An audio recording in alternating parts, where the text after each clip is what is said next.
welcome back to my channel.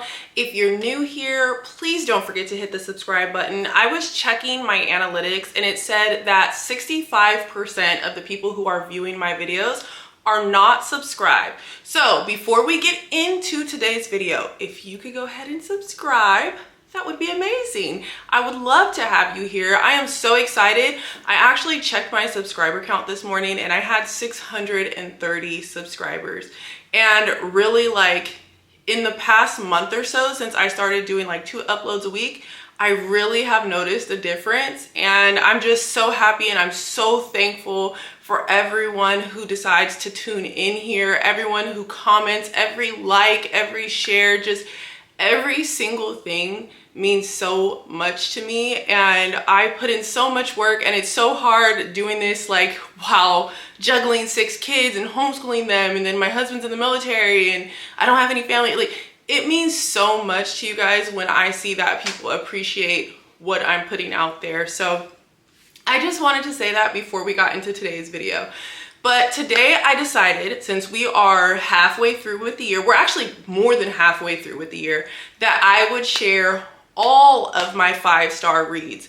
So I didn't start posting videos until the end of March. So there was a giant chunk of time from the beginning of the year, like the entire first quarter, that I didn't share specifically on YouTube what I was reading, what I was rating them. I did do a wrap up, but it is a very long video. So if you've been following me on Instagram or TikTok, you should know those 5 stars. And I do have a highlight there with some ratings. I don't put all of the ratings on the highlight, but there are some up there. But before I start rambling, I have some coffee here. I have 12 physical books and one I don't have physically because I let my sister borrow it last summer and I haven't seen it since. So I need to go buy a new physical copy of that. But I have my 12 books here and I'm going to start with all the way in the beginning and work my way up to the present. So without further ado, let's get into it. So starting off strong, I had my very first 5-star read at the very end of January. Literally, I just checked Goodreads. It was January 28th when I finished Real by Kennedy Ryan. This book tore me up. Now, I do have experience with having a family member with lupus, and our main FMC, Neva, does have lupus. And we have Cannon, who is a director, I believe, and Neva is an actress, and they're working together, and this is like a forbidden romance type story. Now, there are some intricate details about Neva's family that are very messy and very out of pocket, and they set the scene and the tone for the story. And Cannon, his name is Cannon, he loves directing, and his mom was a photographer. Get it? Cannon? You get what she did there? But anyways, and they start to fall in love and they can't really let it be known because Neva is an actress on the film. So it really dives deep into the Black history of the entertainment industry. It dives into the sickness that she is suffering. It dives into family drama and dynamics that are not ideal and how our family can hurt one another. And I just really could not put this down, especially when I got to like 3/4 of the way through, and it's a thick one. Like, this is thick. Like, how many pages? This is 459 pages. And honestly, I really enjoyed Kennedy Ryan's writing in this, like, all the way through. And she's also coming out with book 2, which is Score. And I cannot wait because I want to know why the 2 people in that book have an issue with one another. I want to know. So this was my first 5-star read of the year. My next one was another entertainment business story, and that is The Mixtape by Brittainy Cherry. I ate this up. I cried. The amount of emotions that Brittainy Cherry pulled out of me when I read this story, I don't know if, no, I have, but this book, I was gonna say, I don't know if I've cried as much since, but this book really, really hurt me. So it's featuring Emery, who's our FMC, and Oliver, who is a twin. And he is suffering and grieving after the loss of his brother. He is like in the mud of addiction. He is really just, oh my gosh, it is so sad. And I know that most of us in all reality have seen someone or know someone or have personally gone through some form of addiction, and watching the grief just tear him up alive was so painful. I just couldn't imagine losing a twin and having to survive that, like having to live my life without that person. Like, he really was suffering, and she comes into his life and it's like sunshine. It's like pure sunshine. And there are some characters in there that are going to be unlikable. They're going to make you feel some type of way. When I was reading this, there were just so many quotes about grief. I don't know if I highlight, like, I'm not an annotator, so I don't really write in my books. I don't really like to. When I read Real, I actually had a notebook and I did write some things down, but I don't think I wrote them down from this book. Hold on, I'm gonna check my Goodreads and see if I did. I didn't. My Goodreads review says, I will start this with, I cried while reading this at least 3 times. I went through every emotion with these characters. The way she weaved grief and love together was absolutely phenomenal. Oliver and Emery had so much deeply rooted pain and trauma that they both needed to heal from. To see the growth from both of the main characters and also our side characters laid me out. It did. I will say there are characters in this story that will make you pull your hair out and want to throw the book, but stay the course. The payoff is so worth it. It helped me heal and feel some of my own grief from recent losses. I love this book for that and so much more. So this was the second 5-star. I don't know what it was in that end of January through February time frame, but I was getting hit after hit after hit because I read Real, I read the mixtape right after, and then I read my next 5-star right after the mixtape, and that's A Love Like the Sun. Now, I see that this has mixed reviews. A lot of people, it's like either you love it or you hate it, and this is a slow burn. This is the book that made me realize that I actually enjoy a good slow burn, because you gotta wait. All the payoff is all the way at the end. And this made me start to like Friends to Lovers, which is not normally my like favorite trope to read, because sometimes I feel like it can be done kind of like cheesy and not really, it doesn't feel authentic to me. But I have rated another Friends to Lovers 5-star, and that is Love in Other Words, and I loved that book. But this book was so special. This book features Lanaya and Isaac, and they are 2 childhood friends. You feel that they have feelings for one another from the very beginning. And I always say that it reminds me of Love and Basketball without the toxicity of who Q is in that movie, but kind of like just being involved, being around that person, knowing you love that person, and doing everything that you can to fight that. And that was like, I think that is one of the things that bothers people a lot, is like, you know you love each other, so why aren't you just doing what you want to do? And I think people don't realize that it's for the sake of saving the friendship. What if this doesn't work out? The reality is, if this doesn't work out, I can ruin my whole friendship. What if I'm wrong? But there was just so much in this story, and also there were topics that really needed to be talked about. And one of those things was Black women in the healthcare system. I loved that she touched on that, because I personally have had 2 home births, a birth center birth, and then 3 hospital births.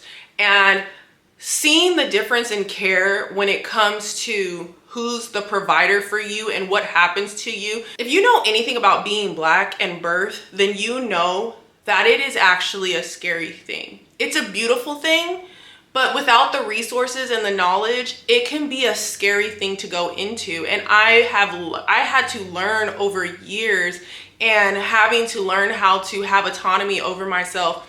It's not talking about birth, but I believe she has like high blood pressure or something like that in here, and they don't take it seriously, and she ends up having to get like, it's a whole thing. I don't want to ruin it, but that is a really tough topic, and I just loved how this book was written. And the spy scenes. The spy scenes are literally some of the most realistic, like not like, hey, wait, are they acrobats? How did that happen? No, they are beautifully written. They felt realistic. They felt like some of my experience. I'm not even gonna lie. I loved them. And I couldn't shut up talking about them.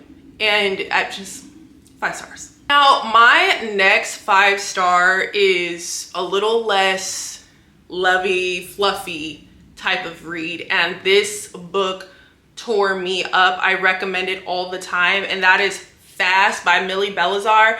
And oh my goodness, this book touched on so much of what is wrong within the dynamics of families, but just kind of like the verbiage and everything, and specifically like what happens in the Black community when a girl comes out and tells you that she's been sexually abused, and what she has to go through, and the mental health and the suffering, and like protecting the predator and all of that. And but then her redemption, like her ability to heal and to be loved. And it just was amazing. It was beautiful. And there were people who did, you know, like help her. But it's just to see her suffering as a child, and for her predator to be back in her. There was so much. I was crying so hard. I just could not. And I was so disgusted. And some of the things that were said to her, like, I've heard those things before. I've heard those things before. This is not an easy read. There's nothing easy about this. If you're looking for something that's like, this is deep. This is deep, deep. And this was a good book. So I hadn't gotten a thriller that I felt was 5-star worthy for quite some time. I don't give thrillers 5 stars really. Usually I give them like a 4, 4.5. But this one, this deserved it. This, I didn't even know what I was really going into. I remember making a short form video, and I had just read the synopsis and kind of like that, I gave that description. I was like, okay, this is the thriller that I'm gonna be reading. This is what it says. And Riley Sager had a new fan. I would not shut up about this book. I talked about this book too much at some points in time. And it was so intricately woven. And if you figure out what the twist is, that's great. It does not negate the fact that this book feels like a cinematic movie. I felt like I was watching Shutter Island while I was reading it. The way it was written, regardless if you figure it out or not, the way it was written was amazing. Hands down, period.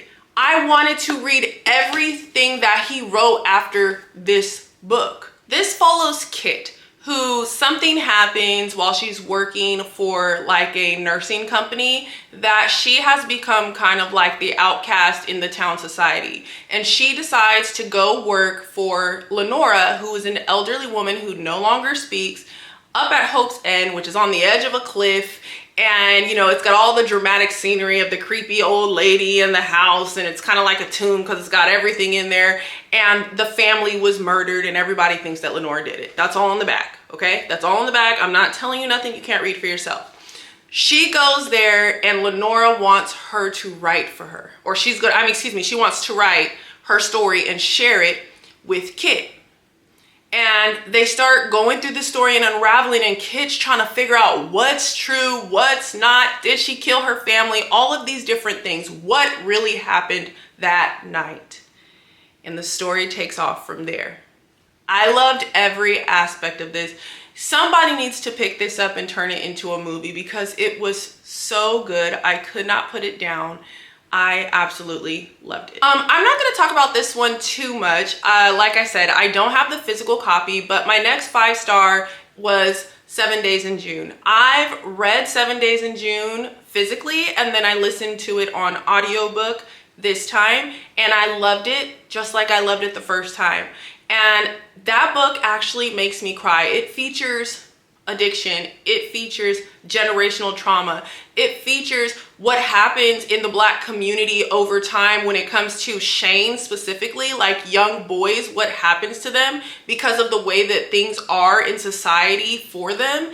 And Shane really loves these young boys. He has like turned his life around, and he is really working hard to give them a father figure that they deserve. And everything about it, and oh, Eva's mother are just, oh my God, she makes me sick. And even though we try to act like she's like redeemed at the end of the book or in Audrey and Bash, I still don't mess with her. To me, she's an unredeemable character. What she did to Shane is another problem that happens to young Black men all the time, is you have a woman who's mad, who's scorned, who's jealous, and then don't let me get on my soapbox, but I did not mess with that at all. But it's terrible. But I gave that book 5 stars first time. I gave it 5 stars the second time. I will give it 5 stars forever. 7 Days in June is probably my #1 romance of all time. There was just something about it, seeing the pain between them as teenagers. Stop writing about me. I will if you do. Like, there's something about it that just literally sits here. It lives with me, and I'm never gonna let it go. Next was another Black romance, and that is Beautiful Broken Love. I cried, I think it's around page 50 or so, and at that moment, I knew that it was gonna be a 5-star read for me. I knew it was gonna be a 5-star read for me. The 5 stars, there's this feeling that you get, and you just almost know within the first 20 to 25 pages, it's like, you know that this book is gonna be a 5-star. And that's what this did. I was laying in the bed next to my husband reading the scene, and I think that added like an extra layer. So if you read this, you'll understand why sitting next to my husband while reading this took me to another level of emotions. And seeing her be able to heal and be loved and give her love, it was so beautiful. And I'm so excited to read the second story. I don't know if it's gonna be as emotional as this one, but this was also my first sports romance, and I really did enjoy that, like the basketball and all that. Beautiful Broken Love. Next, I have another reread, and that is Every Summer After. I read Every Summer After a few years ago, and I gave it 5 stars then, and I gave it 5 stars now. I did it on audiobook this time, and I really enjoyed it on audiobook. It was very, very good. And I read it physically the first time. This is one of my favorite romances next to 7 Days in June. This is one of my top 5 romances. Actually, its counterpart might have knocked it off its pedestal. We'll get there. But there was just something so beautiful about watching Percy become a part of Charlie and Sam, and them love each other and come together, and watch their mom love her and watch her grow and go into her womanhood. And yes, the trope in here is very, very, very sad. It's very unfortunate. And once we get into the second half of their story, in Charlie's story, we kind of see who he is and how that can happen. But it was just so interesting to see just like how you can mess with yourself so much mentally that you can mess your whole thing up just by your own thoughts. Like she was in her own head and making assumptions, and that caused something to happen that really changed the trajectory of all of their lives and kept all of them apart. And it's not just her fault, it was her and Charlie's fault. But I think that, yes, it is a summer romance. It's a very beach read. It's set at a lake, but there are some deep elements in there. And one thing that did happen is when I did read it the second time, is I actually liked Percy less, because I felt like it was like you're literally in your head and he's never given you a reason to. He's trying to do something that he's wanted to do forever. And this is not only for him, this is also for you. But you're so in your head and second guessing everything and making assumptions, and you're letting your anxiety drive your life. I am high anxiety, so I understand, girl. But yeah, I just think that this has deeper things in it that get looked over because of what the trope is. But it's 5 stars to me forever. I'm gonna take me a little coffee break. Second cup today. Next, I am so mad that it took me so long to read this. It took me way too long to read this. This features Daphne and Miles, and these two, unfortunately, were both engaged to some donkeys. Okay, they were engaged to some donkeys who were childhood friends and decide that they want to be in love and they want to get married, and they leave Daphne and Miles, this is all here, and then also decide to invite them to their wedding. Okay, Miles and Daphne have already had to move in together and become roommates due to the situation, and now they're being invited to the people they used to be engaged to's wedding that are engaged to one another. It's a whole mess, okay? Not only that, but the two donkeys try to make Miles look a certain way to Daphne. So over the years, she's believed that Miles is a certain type of person, and she's not even trying to give him the time of day and be his friend. But over the course of the book, they start to get to know each other and they become friends. They get themselves into some circumstances where they're forced to kiss. And I remember the first kiss scene, which was supposed to be fake, and it took my breath away. It literally took my breath away. I was screaming after I got my breath back. And watching their love story and watching Miles give Daphne the love that she deserved, it's something about a man. The man in the story will make or break the story for me. Like, honestly, because if he's a buster, can I say that? Did I age myself? I don't want to read it. I don't like it. If he's not making the moves in a certain way, I don't want to read it. This book beats Happy. This is my #1 Emily Henry book, period. This is my favorite Emily Henry book, period. In fact, I need to reread it. Like, honestly, I need to reread it. It was just so good, and the slow progression of their love, it just felt so real, and it just felt right. And I'm glad, okay? I'm not gonna spoil it, and how them two donkeys, how they come back around and spend I'm not even gonna get into it.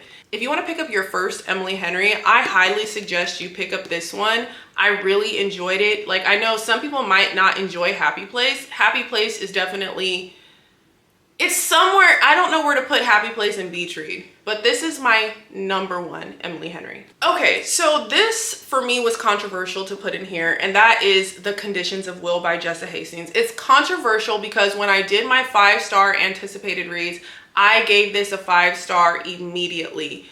And then when I sat on it, I did end up feeling like it was more of a 4-star, but I'm not gonna go and change my rating on Goodreads. I'm gonna leave it like it is, but I am gonna be honest with you guys. I felt like it was a 5-star, and then when I sat and thought about how she dealt with church hurt, it just didn't sit right with me. I don't think that she addressed it properly.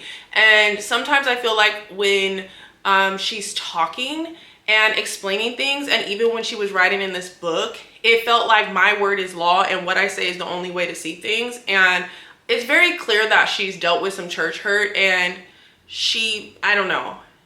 That's all I'm gonna say about that. Now, after that, this is one of my favorite books that I read this year, and that's One Golden Summer. That's One Golden Summer. One Golden Summer to me trumps every summer after. I feel like Carley's writing has definitely evolved. Her descriptions, her settings, her character building, her everything has evolved since Every Summer After. And when we get a real deep dive into who Charlie is and why he is the type of man that over-sexualizes himself, I felt like that was definitely needed to be talked about, because you see that in society all the time, and we just assume that maybe someone's obnoxious and maybe they're rude and they're just this and they're that, but we don't know what over time in your childhood has happened that's caused them to act a certain way. And not only that, I loved seeing our introverted Alice be like, it's almost like they sucked up and they like molded into one person, because it was like he had this, she had that, and they came and they were one, and the other person had the qualities that they really needed to balance their own selves out. And I loved that for her, like seeing her come out of her skin and just being so withdrawn into herself and being an introvert, and him being extremely extroverted, and seeing how that played out. And then we still got glimpses of Sam and Percy, and that was awesome to see where they are in life and how they are as adults. And I loved every bit of it. I asked my husband if we can go on a lake vacation. He said, "You don't know how to swim. What are you gonna do at the lake?" I don't know. Get on a boat. I don't know. Why are you judging me? Never mind. That was not my favorite. That was not my favorite so far this year. It was this. It was Can't Get Enough. It was Can't Get Enough. Can't Get Enough by Kennedy Ryan. This was one of my most anticipated reads of the year. This is the third and final installment of the Skyland series. The first one is Before I Let Go. The second one is This Could Be Us. And then we have Can't Get Enough. And this series follows three best friends and real life talking mushrooms, okay? When we meet Hendrix in the other books, she is the carefree, rich auntie, child free by choice. I'm not going to be tied down. And she's very extroverted and very loud about it. When we meet Hendrix in this book, we see the inside and what she's been holding in and what's going on in her personal life. Her mom is sick. She's suffering from dementia, and in the very beginning there is like a little foreword where Kennedy Ryan talks about her mother dealing with her grandmother going through the same thing. So this was like a little bit more personal, and it's like a first eye account, I felt like, of what it's like to deal with that. And Hendrix doesn't know what to do. She's trying to build her business. She's trying to still be a good friend. She's dealing with her mother, and it was so gut-wrenching. When the scenes happened where she first witnessed her mother have an episode, I absolutely lost it.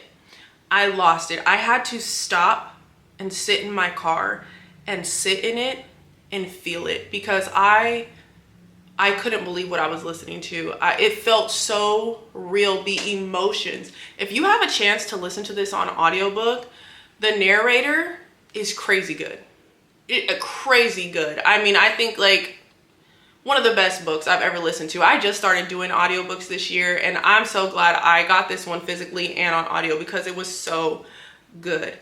Then we see her meet Maverick, who is a black mogul. He's a surfer, and he is yearning. He is begging. Okay, he's on his hands and knees. He's begging. He is. I mean, it was crazy. It was crazy. I was like, okay, Maverick, he's not playing about it. He wants you, girl. Okay, he wants you, girl. We see that Maverick makes her feel safe. He gives her the space to feel safe, to be soft, and not feel like she has to do it all on her own. And he was the perfect balance for such a strong, independent woman. And there was no other man for her besides Maverick. And he was a black surfer. I don't know if I said that already, but he was a black surfer. I like that. My last 5-star read so far this year, and this one is creme de la creme. All the Sinners Bleed by S.A. Cosby. Oh my goodness. I cannot believe that I waited so long to read this doggone book. I cannot believe it. It was just sitting over there waiting for me to read it, and now I can't shut up about it. My husband has listened to this on audiobook 3 different times because he loved it that much. Okay, I read most of this physically all the way to page 241, and then this last part I listened to on audiobook because I had stuff to do, and I kind of need to go back and listen to the audiobook all over again because the narrator was so good. This features Titus, and he is the first Black sheriff in Cherry County, Virginia, which I thought was real. I had to do research, and he is faced with trying to find the last piece of a serial killing trio. He also has a father who, you know, they've lost his mother. He's living at home. He used to be in the FBI, and he is also facing racism because this county is like segregated. So the white people don't mess with him because he's a Black sheriff, and then the Black people who voted him in because he's Black don't mess with him now because he is the sheriff and they voted him in. Yeah, so he is faced with so much, and he has to pull as many resources as he can and figure out who this serial killer is that's killing young kids of color. And it just takes us on a crazy ride. It talks about overzealous religion, racism, you know, it just was so good. And I'm not from Virginia, so reading something like this while living here, it helps me to understand the dynamics of like what's going on, the culture, the everything around me, because I'm from California. I'm not from here, okay? I definitely understood a little bit more, and it helped me to pay attention to everything around me. And it mentions lots of things here in Hampton Roads, which was really cool. I just really enjoyed reading it. It was very good. If there is a man in your life who is not a reader, I highly suggest you get him this book.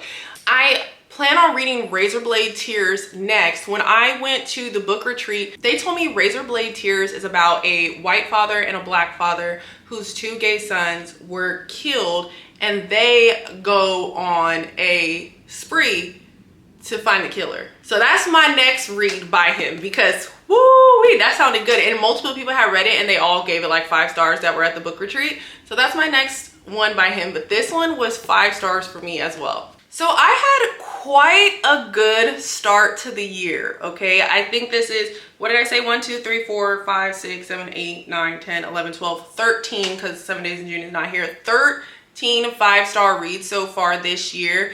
And I do anticipate that there will be a couple more. I have a few books that are on my TBR right now that are anticipated 5-star reads. And maybe I'll make a video on the anticipated reads and do a week of like, my hair is going in my ear and I have to like pull it out of my ear. But maybe I'll do another video of 5-star anticipated reads and we'll see if they're 5 stars or not. But yeah, so you guys drop your 5 stars. Let's talk about your 5 stars down in the comments. Give me and everybody else some new recs. And don't forget to like and subscribe to my channel before you go. And until next time, happy reading.